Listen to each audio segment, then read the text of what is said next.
My name's Eli Delaney, and I have the honor of meeting some pretty cool people. These are the entrepreneurs, the artists, the creatives, the game changers that are making a positive impact in the people that they meet. And I'm a firm believer that the people that you meet can get you anywhere you want to go. And this show is my way of sharing them with you. It's my way of also helping you meet cool people. All right, welcome back, everybody. Eli here. And today on Meet Cool People, we have a wonderful woman that I had the opportunity to get to know more recently, Dr. Lucette Beall. She's a transformational thought leader, a #1 international best-selling author, keynote speaker, and seven-figure entrepreneur, as well as the founder of Your Extraordinary Life Institute, a neuroscience-based coaching company. With over 25 years experience, she has built a successful seven-figure veterinary service before navigating major life challenges, including divorce, cancer, and financial collapse. But rather than staying stuck, she used those experiences to develop her powerful brain-based frameworks for transformation that she now teaches worldwide. Through her brain reset method, she helps high achievers rewire their mindset, regulate their nervous system, and create extraordinary lives on their own terms. And with that said, Dr. Lucette, it is a pleasure to have you come hang out today. Oh, so awesome to be here. I'm very much excited about being here. Yes. Well, you and I got to know each other a little bit. We worked on a project together where I got to actually learn a lot about the behind the scenes of the stuff that you are doing for people. And I just thought it was fascinating. Your bio talks a little bit about all the problems that you went through. Got hit by a whole bunch of things. I had similar experiences, which I shared with you. So it was like, okay, this is somebody who knows how to talk my language and knows what it's like. And I love the thoughts of what you're doing to help people reprogram how they think about the things that happen around them. So that's why I wanted to bring you on today. Tell us a little bit more. Is there anything in the bio that I missed that you think that we should go ahead and set the stage with? um, no, one thing leads to another, right? I think the most important thing, and probably what really changed my perspective is even more than I already had, was I lost my brother in October of 24. Mm-hmm. But I stepped out and almost lost everything to help him when he was put into a mental institution in Oklahoma and in 2014. If I had not had the courage to step out and help him, he would have lived the last 10 years of his life in a mental hospital, Right. which is really not a good place to be. But what really hit me was everyone told me not to. Everyone told me I would fail. And one person in my life that didn't say that to me. Mm-hmm. Everyone else, my banker, my parents, financial advisor, everyone said, you shouldn't do this. So, how many of us have to live with things like I was the only one who could help him, but everybody said I couldn't, so I didn't. Right. Right. And I want people to know that you can do anything that you know you're meant to do, and that the tools will. What made me struggle so much is not really completely knowing that. And the thought process that went on in my brain, which is what I now understand and can teach. So the reason it's so important to me is I don't want people to go to their graves not doing the things they were meant to do because everyone said they couldn't, and they didn't know that it's just because the people telling you that aren't understanding what can happen and the power you have when you understand how your brain works. Right.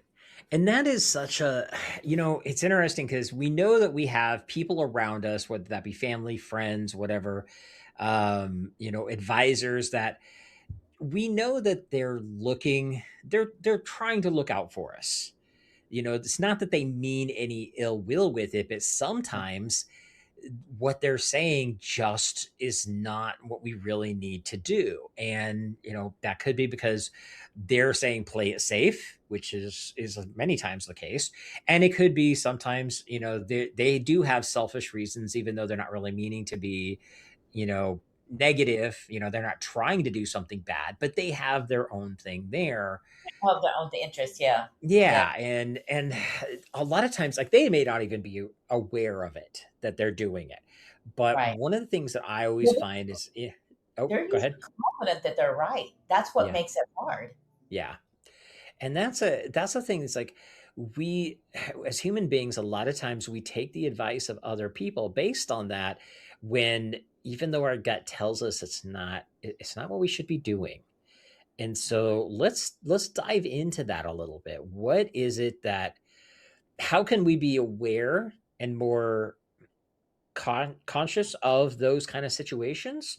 And how do we navigate those so we don't cause a lot of rife in the process? Because I think that's another one too, is a lot of times people just like, okay, well, I'm just going to do it because I don't want to cause problems, you know? So what are some of the things that we should be thinking about there? So, part of the thing we need to be aware of is because our brains do it too. Our brains and their Mhm. brains look for safety. Right. But that's, a lot of that programming is really from back in the Neanderthal thing, the Stone Age as far as safety. And it's not helpful to us right now. And the problem is that we they're telling us that thinking it's the best for us, and they feel like they have the best thoughts in mind, but they're problem oriented, and our brains are often we are telling it things that keeps it problem oriented. And in order to do the things that we know we're called to do, we have to be solution focused.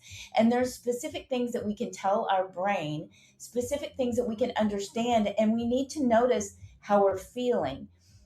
For if we're feeling really not good, our cortisol's up. Our brain is looking for proof of whatever we're telling ourselves. So if it's a problem, or negative things, we're looking for proof of that, which is keeping our brain from seeing solutions. So we are being taught in society, and this is why we're getting a lot of bad advice, to be problem oriented, as if we can find the solution by being focused on the problem. But they're not in the same space, because when you're focused on the problem, your reticular activating system is looking for proof of the problem, which reinforces the belief about the problem. And it is shutting down your cerebral cortex, which is where solutions can be created, but it's also not filtering for ideas to give your cerebral cortex that come up with a solution, because it's busy filtering for the problem. So it's really fascinating how our brains work, and it's really fascinating to understand that we can think differently. And people are going to tell us those things. What we have to understand is I knew I should step out and help him. And I honestly never doubted that. But I doubted myself. And I started to say mean things to myself because it was hard, that kept me stuck in the problem. And I struggled for 3 years. And then one day I got up and said, all right, you're several $100,000 in debt. Are you willing to go bankrupt? And I made the decision that day that I wasn't willing to go bankrupt, which meant I had to do something different. And I started creating a morning routine. I started doing things different. I started working on changing my brain, my mindset, what I was telling myself. And what I discovered, and it was a learning process as I went, but I went from 3 years of struggle and several $100,000 in debt and not making progress to in 1 year getting almost out of debt. And in that 1 year, I also discovered how to work less, but actually do better. Because when my brain became solution focused, part of the mindset where I was just working harder and harder and harder, I wasn't working smarter. And I wasn't using the tools that I could have had. And all the solutions I found in that 1 year were available to me when I look back in those 3 years, but I couldn't see any of them because of the brain loop, what I was telling myself.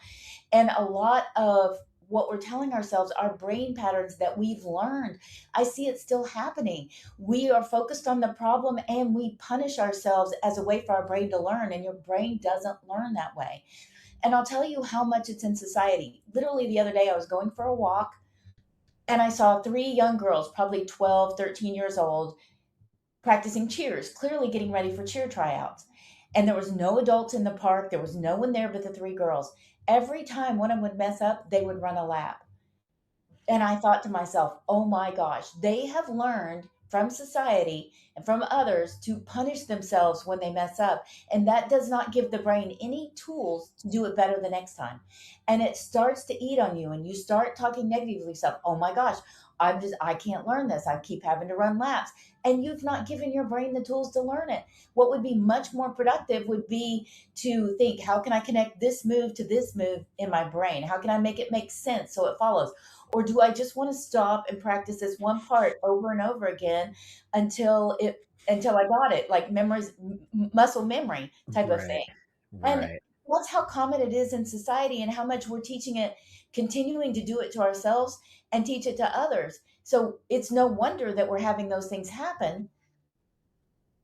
Well, and that's a I mean, that's a great example of I mean, the punishment is it's interesting when you think about stuff like that because like for me, the first thing that I think of is like, okay, what do we need to do to fix the issue, you know? And that running a lap is not that's not anywhere related to a cheer, right? It's like, huh, the two do not go together. And Well, that's what they're taught in sports and stuff, right, and they're yeah. taught punishment as in every aspect. We're taught to, to punish ourselves Hmm. in so many Right. different ways as a way to retrain your brain, and it doesn't. It keeps your brain locked in the problem, and you start talking negatively to yourself Hmm. because you're having to punish yourself, right? And so Right. that's a spiral that locks your brain out of the solutions. It shuts down the part of yourself that actually can create the solution, can figure out the solution. We completely shut our own brains down, and then we say, this wasn't meant to be. God didn't mean this for us. And Right. that has nothing to do with it. God gave me all kinds of solutions that I couldn't see in those 3 years because of where I was in the brain.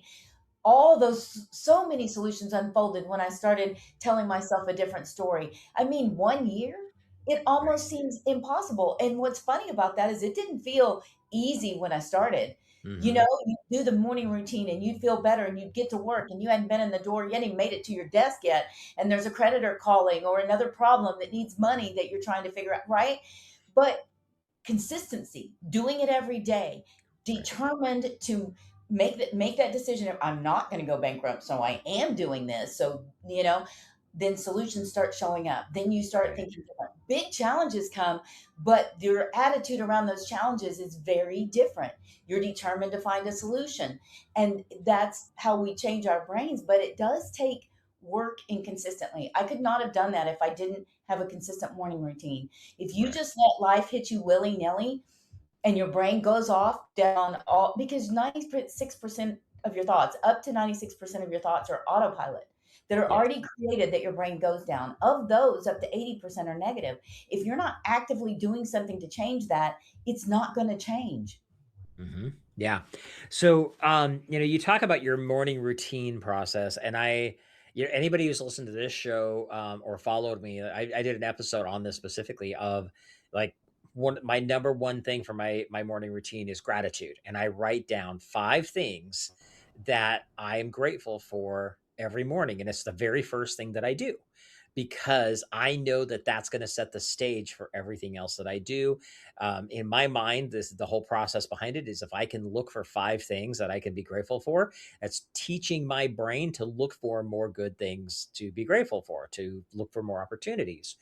And for me personally, like my process is it has to be 5 things because one is easy, two's pretty easy. Three, you might have to stretch a little bit. By the time you get to five, there are days.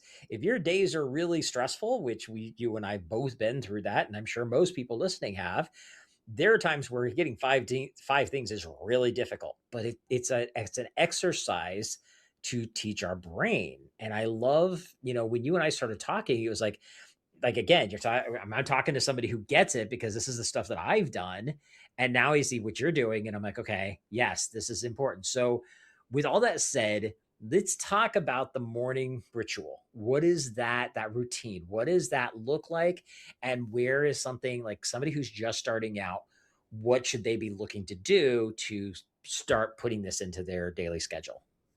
So I wanted to add to your appreciation. The one thing that I teach with appreciation as well is 3 things you appreciate in yourself every day. Okay. And I found a lot of my clients have a really hard time appreciating themselves, and I did too. But when you practice appreciating yourself, you start hearing what you're really saying to yourself. And you Mhm. start hearing all the self-judgment that you've said for so long, for so many years that you don't even know you're saying it. Right. And to change the loops in your brain, you got to be able to recognize that. And you're to get your brain functioning and thinking and becoming solution oriented, 100% appreciation is everything. When I was in the negative space those 3 years, I was walking into the clinic noticing every single thing that was going wrong. When I Mhm. changed my mindset, I was noticing everything that was going right. Right. Yeah. And that is solution oriented. And then you start appreciating your team, and you start verbally appreciating your team, because that was definitely what that still is one of the most important parts of my morning routine every single day is appreciation, because appreciation is solution oriented. Mhm. No, I love that. And it is such a big thing. And you mentioned like solution oriented. That is something that I'm very big on too. And it's like, where do we walk into a room and not be problem oriented? Meaning, yes, there are going to be problems. That's called life. But how do we, instead of focusing on the problem, how do we switch our minds to focus on the solution? Right. Because So, that's and where then, people miss it. Yeah.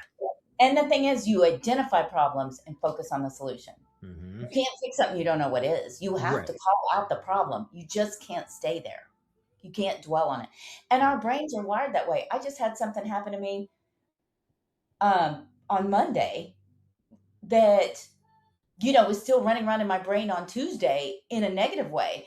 And I know how that works. And it still took some effort, some really, and so I always say create a toolbox to help you when you realize that, because Okay. there's so many things that can happen if you don't get out of that. So, but we want to go back and talk about the morning routine, and that is, it needs to be, if you don't have much, I have people tell me all the time, I don't have time. 10 minutes. Keep Right. it short if that's what you need to do, because consistency is far more important than length. Mhm. If you only have two things you can do, I would say appreciation and write it down, because that changes the tracks in your brain much more Yep. than just saying it. And you'll start to develop the habit of saying it to yourself if you are consistent about writing it. And then meditation, which also people think, oh my God, I have to do 30 or 45 minutes. No, you don't. 10 minutes is great. But if you Mhm. need to start with 3 minutes, do Right. 3 minutes. When you get good at 3 minutes, do 5 minutes. And good doesn't mean you're perfect every time. Right. Good does not mean that you every time lock, because you're not going to. People that have done it for years don't always lock in. But I had somebody say to me recently, well, meditation and prayer are the same thing, right? And I said, no, Mhm. no, because prayer is talking. And sometimes when we're talking, we are in the problem mode. Right. So God can give us all the answers in the world, God, the universe, whatever, we're not going to hear it. Meditation is listening. Mhm. Meditation is the practice of shutting down all that chatter in your brain. And you don't necessarily hear it when you're meditating, but I'll have so many ideas and ahas and intuition and inspiration come to me throughout the day when I'm consistent with even 10 minutes of meditation. Right. And so it comes later, but you don't realize how much that's reconnecting you to yourself, to God, the universe. And prayer isn't always, because if you're stressed and your prayer is in stress, it's actually keeping you disconnected, because you're unable to hear the solution because you're in the problem and your brain is focused on the problem. And so that's where meditation can really change things for you.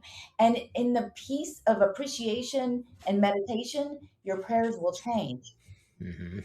in a way that allows you to open up to the solution.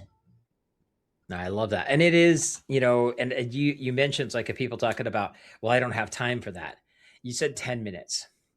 Did you know that 14 minutes is only 1% of your day? Right? It's like when you really look at the in that perspective. I had a coach years ago that I learned that from. And when I looked at that, I was like, "Oh, I don't have time. I don't have time. I don't have time." And his whole thing was 14 minutes of planning. Like for this is like how do you get more productive of your day? 14 minutes of planning. And I'm like, I don't have time. I just like, dig get right into it. He's like, 14 minutes is only 1% of your day. And when I look at that, I'm like, okay, if I can't pull 1% of my day to do this, there's a bigger picture problem. And I think that this really boils down in that arena too, because if we just dedicate that 14 minutes a day at the beginning, like that's our time. It's like, even for me, my work schedule, I don't schedule any communication with other people unless somebody asks me to come speak. That's like the one exception. I don't schedule any communication with other human beings before 10 o'clock unless it's my barista. And the whole point behind it is the first couple of hours, those are my time. Now, I might be doing outreach, I might be, planning the day, I might be recording videos, but that's my time for me first. You've got to schedule it, just like financially, pay yourself first. It's the same concept. And so, for anybody who's struggling with that, I don't have 10 minutes, I'm going to challenge you. I'm going to say, no, bump it up to 14 minutes, because even then, you're still only at 1% of your day. And if that could totally change the attitude and the way your brain works throughout the rest of the day, is it worth it? Absolutely. Yeah, I would have never, and I would never have been able to make it sped up the process, right? And it Mhm. still does. And when we don't do that, you can feel the difference. If Right. you get consistent at a morning routine and you miss the routine, you can feel the Yeah. difference in how the day goes. A Mhm. 100%. It's what gives you resilience. It's what helps you develop the neuroplasticity in your brain, and appreciation is part of that. And that, when I say appreciation or gratitude, I mean things that make you feel good. Right. Sometimes we'll say things like, well, I'm really grateful for this apartment, but I hate it. It's ugly. It has a leaky roof. My landlord is terrible. Right. You go off down that. And I literally had a client who, in doing appreciation, her brain would go to sarcasm. Well, of course you should be grateful for that. Well, you need to change the emotion, because that's what's changing your brain chemistry. So you Right. need to be aware of how you're feeling. So writing appreciation gets you in the solution mode when you make sure, if you only have two things you can appreciate, I'm okay with you. If that's the only two things you can genuinely feel good about, then focus on that, because when you walk Right. away, you need to feel good. Now, I do think, like, but I my thing was always three things that you appreciate in others, three things you appreciate in life, three things you Mhm. appreciate in yourself. Right. And some of those are repeated daily for a while, because that's all right, as long as you focus on feeling good. Right. And you meditate, you're going to feel better if you shut down the negative voice for a few minutes. No matter, I had some nights during that, I'm sure you did too, in your financial challenges, where I literally could not sleep the whole night. There Right. was enough stuff going on, stress levels high. I learned the most important thing was get in that chair and have that morning routine. And then I got to the point where, well, you know what? If I'm not sleeping, it's 3 o'clock. Maybe I just need to get in the chair right now. Right. Oh, right. But over time, I don't have nights like that anymore. Right. But it wasn't overnight. It was consistency. And you have to make decisions. That decision was, I am not going to go bankrupt. And that decision had to be remade every day.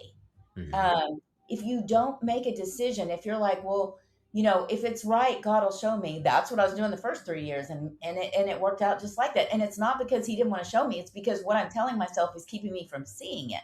Right. In order to see it, you have to believe it. You have to choose it. Make the decision. We wait for, a lightning strike or some perfect thing, oh, now he's telling me it's okay. No, you have to decide in order to see it. You can only receive as big as you believe, Right. meaning he's giving you everything. But if you choose to believe you're not ready, you're not worthy, it's not for you, he can't make you take it. Right.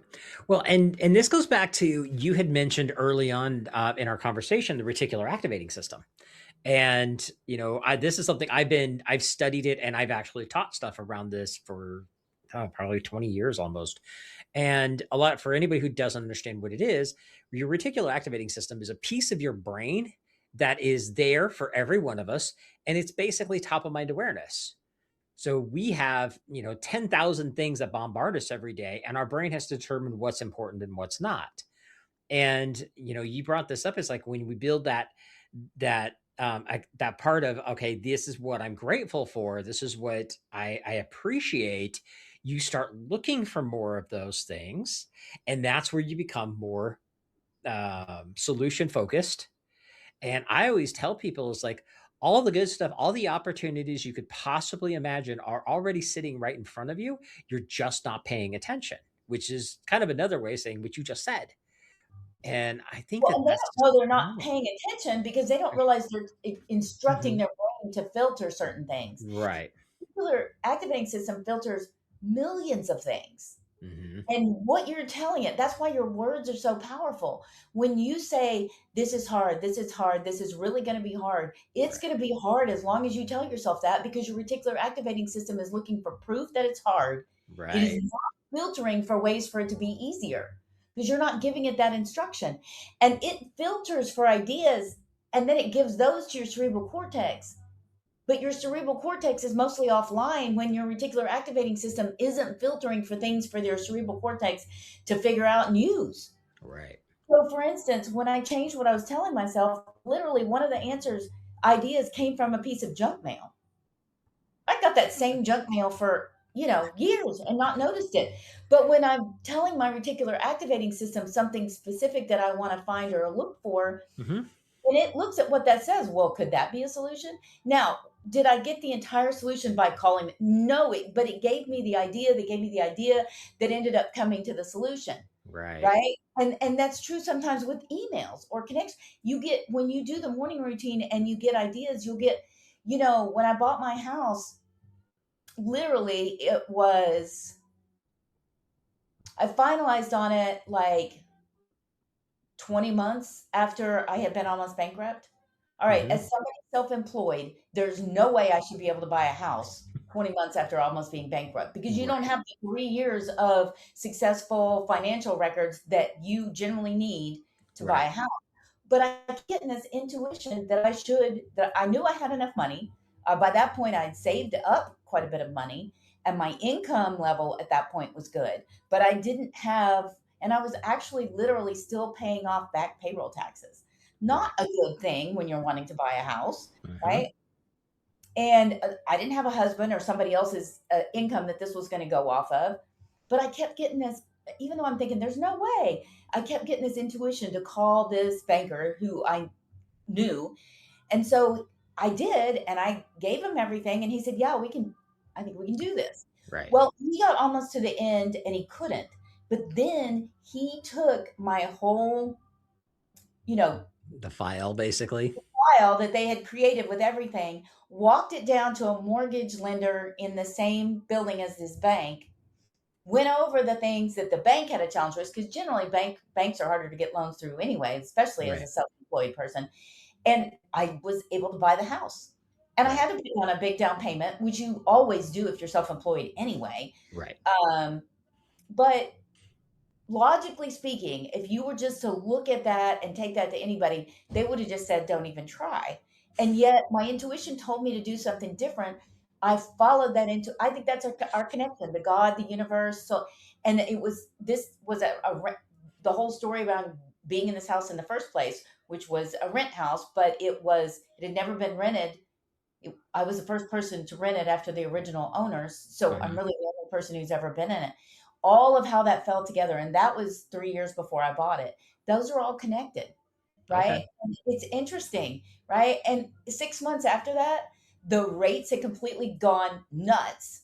And this house was worth 150,000 more than what I paid for it. Would have been a whole different ball game to try to buy it at that point. Right. Nice. So this is what happens when Mhm. we rewire our brains, when we care about a morning routine and we start trusting that there are things that can happen that aren't necessarily logical and you don't have to listen to what everybody else is telling you. You just got to learn to reconnect with yourself and your gut, your intuition, your connection to God, the universe, and follow those steps. And that's where even more solutions come from. Right.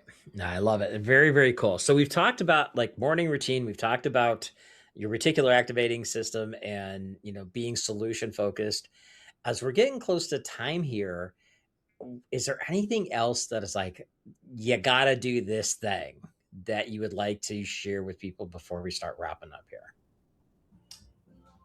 I think, you got to, the morning routine helps, but you got to find a way to believe in you. That- You are one of one.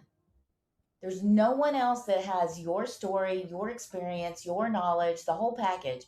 And every single person is not only worthy, but has a gift that is meant to be shared with the world. And when we don't believe in ourselves, we deny that gift to others because each of us has something powerful to share with others.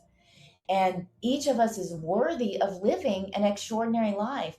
An extraordinary life is really about having the tools to work within how your brain really works, know that you can create what you really want, and know that you can get up every day and be excited about what's coming or appreciative of what you have.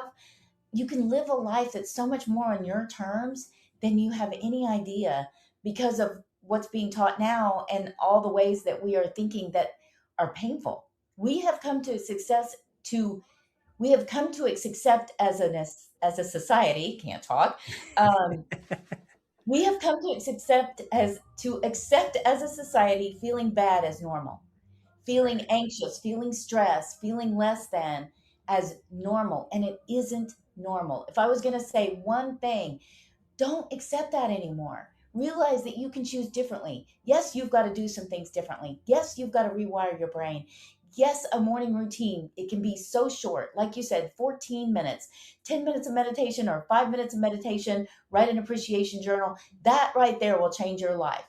Are Yeah. there other things? Yes. But if you just do those things and you give yourself 14 minutes a day, you can change your life and you can create any life that you really want to. And you can choose to believe that at any point in your life. You are never too old. You're not too sick. You're not too anything. You can create the life that you really want starting today. I love it. Great way to start wrapping things up. Thank you so much. Okay, so we're at the top of time here. We have two final questions. The last one's the easy one. How do people get a hold of you? But before we do that, this is the Meet Cool People show, and I like to ask every one of my guests a simple question: What does Meet Cool People mean to you? I personally think that every single human being is a cool person.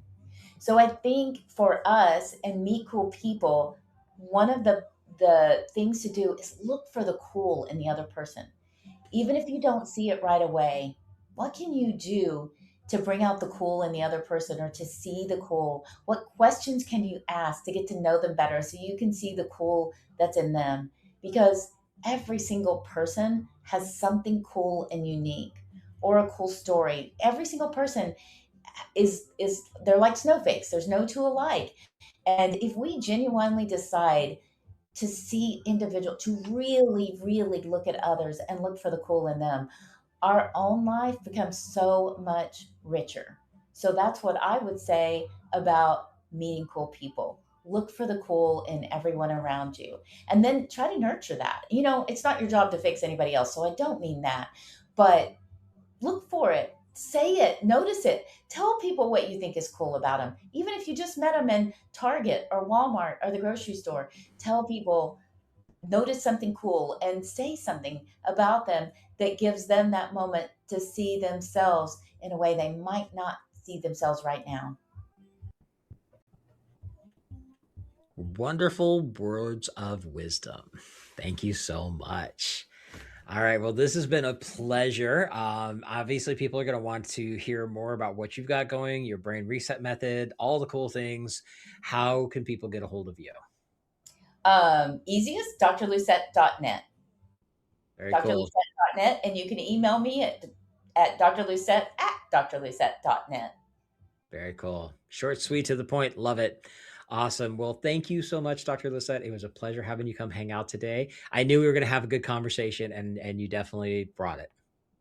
Thank you. It was a pleasure being here, and I really enjoyed our conversation.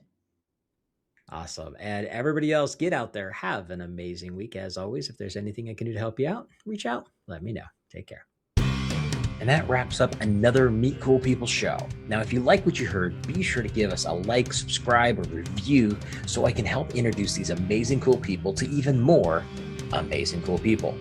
And just remember, meeting cool people is just the beginning. You need to have a system in place to follow up with the amazing people that you meet. This is exactly what we do for our clients. Now, if you'd like to see if my team and I can help you, go to convertmoreclientsnow.com and check out the case study video to see exactly how we're helping our clients turn casual connections into cash clients for life. Again, go to convertmoreclientsnow.com and see how we can work together to turn you into a follow-up rock star.